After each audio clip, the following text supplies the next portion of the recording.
El Porfiriato, uno de los periodos más controvertidos de nuestra historia. Fue una dictadura, hizo al México moderno por sus frases, poca política y mucha administración, mátalos en caliente, pan y palo, y este pollo quiere su maíz. La restauración de la República, 1867 y 1876, las escuelas de la guerra. Los liberales aspiraban a reemplazar los pilares del viejo orden, la iglesia, el ejército, los caciques regionales, los pueblos comunales por una estructura moderna. El catolicismo dejó de ser la religión oficial del Estado. Se privó al ejército de muchas de las prerrogativas que disfrutaban anteriormente. Los oficiales podían ser juzgados por tribunales civiles y por primera vez en la historia de México, el jefe del Estado y la mayor parte de su gabinete eran civiles. Las tierras poseídas de forma comunal tenían que ser vendidas. A partir de entonces, solo podrían poseer tierras los campesinos de forma individual o las sociedades y compañías privadas. El viejo ejército conservador por fin estaba disuelto. El nuevo ejército liberal no aportó mayor garantía de estabilidad, ya que estaba formado por un grupo de soldados poco uniformes, en tropas regulares y guerrillas, a la cabeza de los cuales había jefes locales cuyo grado de adhesión al gobierno central era muy diverso. Al incrementarse las contradicciones en la sociedad mexicana y aumentar las revueltas, la relación de dependencia del gobierno con respecto al ejército crecía cada vez más, y los oficiales pudieron ejercer su influencia política, social y económica en el campo mexicano. El gobierno liberal no hizo nada para satisfacer las esperanzas del campesinado, ni siquiera para protegerlo del paulatino empeoramiento de sus condiciones políticas y económicas. El levantamiento de campesinos estaba fuertemente influido por el socialismo. Los movimientos campesinos en el sur de México conservaron las características del periodo colonial, fueron profundamente mesiánicos, mezclando ideas sociales y religiosas en una única visión del origen milenario. El gobierno se mostró incapaz de frenar la lucha contra los indios de la frontera norte y el bandolerismo. La primera rebelión de Díaz. Porfirio Díaz nació en 1830 en el estado de Oaxaca y estudió en el mismo seminario que Juárez. A los 17 años se alistó en el ejército para combatir a las fuerzas norteamericanas invasoras. En 1862 por primera vez se oyó hablar de él, en la batalla de Puebla contra los franceses. En 1867 fue candidato a la presidencia y perdió por Juárez. Se presentó nuevamente en 1871 y perdió otra vez. Declaró que las elecciones habían sido fraudulentas e hizo el plan de la noria. Se levantó en armas y fue derrotado por las tropas federales. La sucesión de Juárez. El 17 de julio de 1872, Juárez sufrió un ataque al corazón, muriendo al día siguiente. Su sucesor debía de ser el presidente del Tribunal Supremo, Sebastián Lerdo de Tejada. En 1876, el intento de Díaz de derrocar a Lerdo de Tejada tuvo más éxito, en parte porque Lerdo carecía del prestigio de Juárez como líder contra la guerra contra los franceses. La primera administración de Díaz, el plan de Tuxtepec, llamado la Revuelta Armada contra Lerdo y a favor de la elección de Díaz como presidente. José María Iglesias, presidente del Tribunal Supremo, buscó la presidencia. Fue derrotado por las tropas de Díaz. Lerdo renunció a la presidencia y huyó de México. En 1877 tuvieron lugar las elecciones y Díaz se convirtió en nuevo presidente. El régimen de Porfirio Díaz tuvo un carácter militar. Le dedicaron un mayor porcentaje del presupuesto a gastos militares y así asegurarse la lealtad del ejército.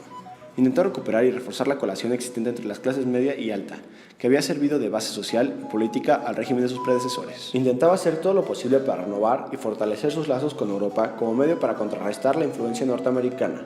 Díaz logró restablecer la relación diplomática con Francia. El capital francés y los bancos franceses asumieron un papel fundamental en la creación del Banco Nacional de México, y Francia se convirtió en una de las principales fuentes de préstamo para México. La moda, la cultura y la arquitectura francesa eran los modelos que deberían imitar. Los ricos paseaban en París y enviaban a sus hijos escuelas francesas. El interregno de González. González era tenido por el más corrupto y el menos capacitado. Precisamente por esas razones lo escogió Díaz, pues sabía que iba a ser un rival fácil al volver a presentarse en la presidencia en 1884. González estaba lejos de ser el inepto que frecuentemente se le identificó y reunió un hábil gabinete. Durante su mandato intentó poner en práctica concesiones a los intereses extranjeros, especialmente norteamericanos, nuevo acercamiento a Europa y el mantenimiento del orden interno a cualquier precio. El régimen de Díaz. Entre 1877 y 1900, la población de México aumentó desde 10 millones hasta de 15 millones. El desarrollo económico fue más destacado en los sectores orientados hacia la exportación. La minería fue el sector que registró el crecimiento más rápido. La producción de la plata se elevó. El sistema ferroviario comprendía 14.000 kilómetros. La producción de plomo, cobre y zinc creció. En agricultura, los cultivos comerciales aumentaron. Algunas industrias de exportación empezaron a ganar terreno en México y prosperó la industria textil. Después de 1900, el desarrollo industrial decayó notablemente. La industria, a diferencia del ferrocarril, nunca recibió ayuda. Las haciendas productoras de trigo y maíz todavía utilizaban técnicas anticuadas y tradicionales. El origen de la negativa de estos propietarios a modernizarse se ha atribuido frecuentemente más a razones psicológicas que a motivos económicos.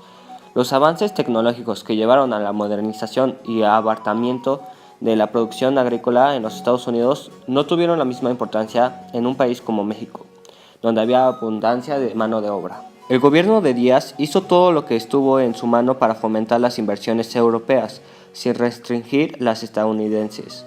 Hasta el fin del siglo solo se hacían préstamos a Europa y solo se otorgaban concesiones bancarias a banqueros europeos. Proyectos de obras públicas como las instalaciones del puerto de Veracruz o las obras de drenaje en el Valle de México se encargaron a empresas británicas. Estas profundas transformaciones económicas sentaron las bases para la transformación de México en una nación que dependía en grados sin precedentes de las inversiones extranjeras.